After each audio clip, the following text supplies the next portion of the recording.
When the Proby attacked Earth, they were not alone. As it turned out, another species called the Wench attacked at the same time, and this should have spelled the end of humanity. Though they can fight off one, fighting off two different species, well, that's another matter entirely. However, instead of facing down humanity, they turned their weapons on each other. And this gave the militaries of the world time to do one thing they had to do: mobilize. By the time both zenos realized the tables had actually turned, it was far too late. The skies had filled up with aircraft, along with guided and unguided ordnance that simply turned everything into a hailstorm, whether from the air or from the surface. Their larger ships had already entered the atmosphere of the planet, and before they could even get to the surface, they would be struck by nukes that either blew them apart or forced all their systems to shut down, and down they fell to the ground in an uncontrollable spin. The forces that had already landed on the ground trying to take Earth, depending on where they landed, they faced terrain that was unfavorable.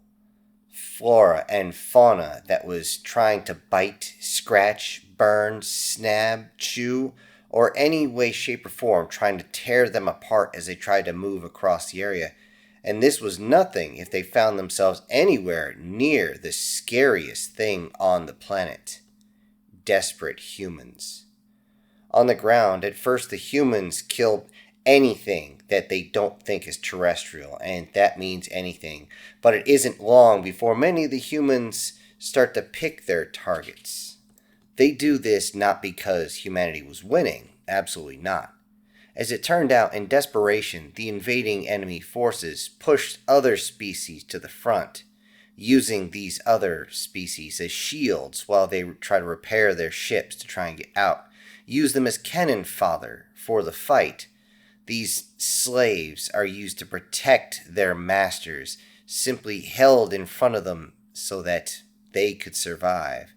Many humans are quick to notice this, especially as those pushed to the front are simply crying as they're forced forward by the shock harness that they're wearing, and only the shock harness that they're wearing. Looking at those being shocked, the humans receive a shock themselves. There were three main species that were being used as slaves.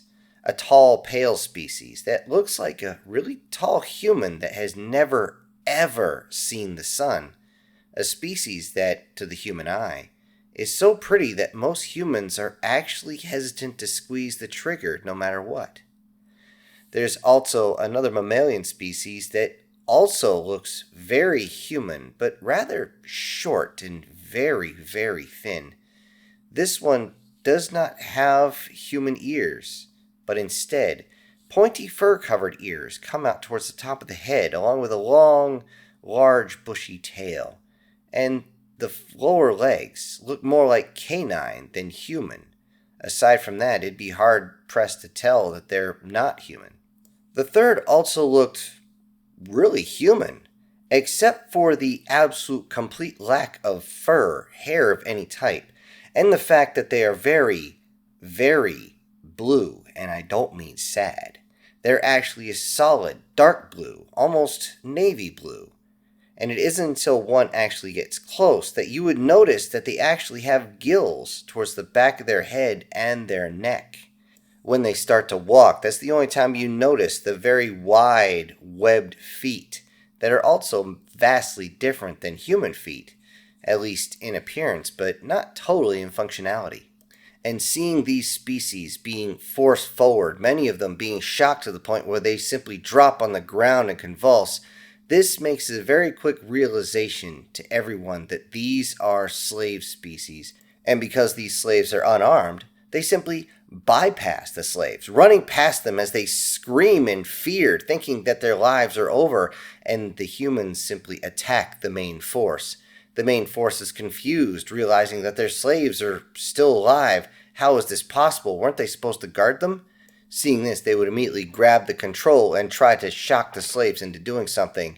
And if the humans found the one in control of the shock harness, that Zeno would be either out quick, as in someone's going to drop them right where they stand, or the humans would get a hold of them, many times tackling them to the ground, taking the controller out of their hand, and then go to work on these new zenos with a pair of pliers and a blowtorch, and making sure they do it right in front of the slaves so they realize that this is not something humans will accept.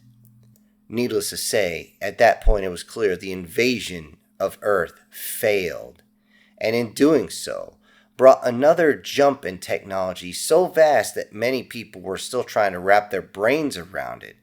The slaves found it difficult to get through the language barrier, primarily because the translator they had was having a lot of difficulty dealing with so many human languages. While dealing with this, and of course learning the language of whatever country they ended up in their own language, the slaves would chat with each other, of course, and they would talk about how their new masters treated them. Those that were treated well by humans could not understand how humans could be so absolutely violent, so mean, so aggressive, so vengeful, but be so kind and generous to slaves. Those that were treated well found out that not all humans are so nice to the other slaves. Those that were treated well found out that humans will fight other humans for their slaves, and they believed it so they could have more slaves, but this was wrong. They fought for the slaves that were treated poorly.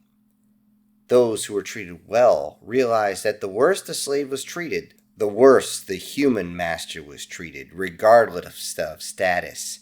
It was noted that some of these were locked in very large buildings, very gaudy areas, many of them dressed in some of the strangest clothing they had ever seen.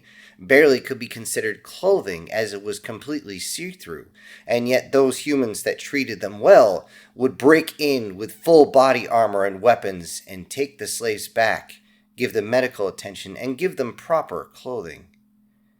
After learning the language, the former slaves could not understand the concept of freedom, freedom of choice within themselves even, for housing, for food, for occupation. They didn't understand it as they had never experienced it. Yet they came to appreciate what they did have. Over time, the slaves also noticed something the humans were doing, something they heard humans talk about, but weren't sure exactly what was going on, as they noticed the humans were building something. When asked, the humans would always just tell them about how they broke the chains and how they would break the chains of all three species.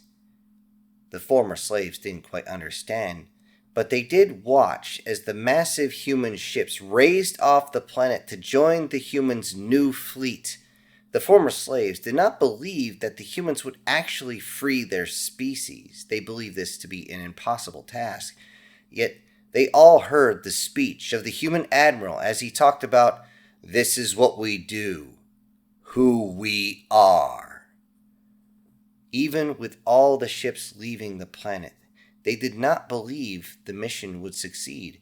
That is, until they translated the phrase written across the bow of each and every ship sent beyond the thermosphere, these ships that were going to be sent to liberate the planets. They didn't understand it as it was in an old, dead language for the humans. De oppressa libre, to liberate the oppressed. This made them filled with joy, made many of them feel warm inside, and they had no idea why. It just sounded good. Those born of the slaves in that time had truly understood freedom, and they realized what was going on. Though this phrase was written on the ships, it isn't just a desire to free others that sends the murder monkeys into space.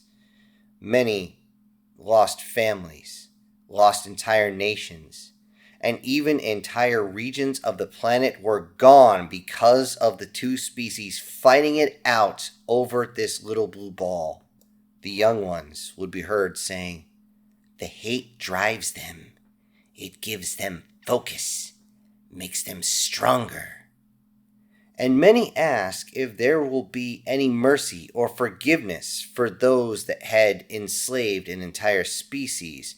Whenever a human soldier or sailor was ever asked this, they always gave the same response: God forgives. We don't.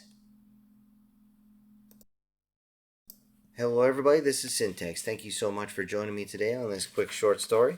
Before I go, I need to send out some special thank yous to a few of my supporters, and those would be Erica Gem, MTF Guard, Brian Kemp, SS Demon, Chris Dixon, and Guardian Sage. Thank you all for supporting the channel. Everybody else, I'll see you on the next one. This is Syntax, ejecting.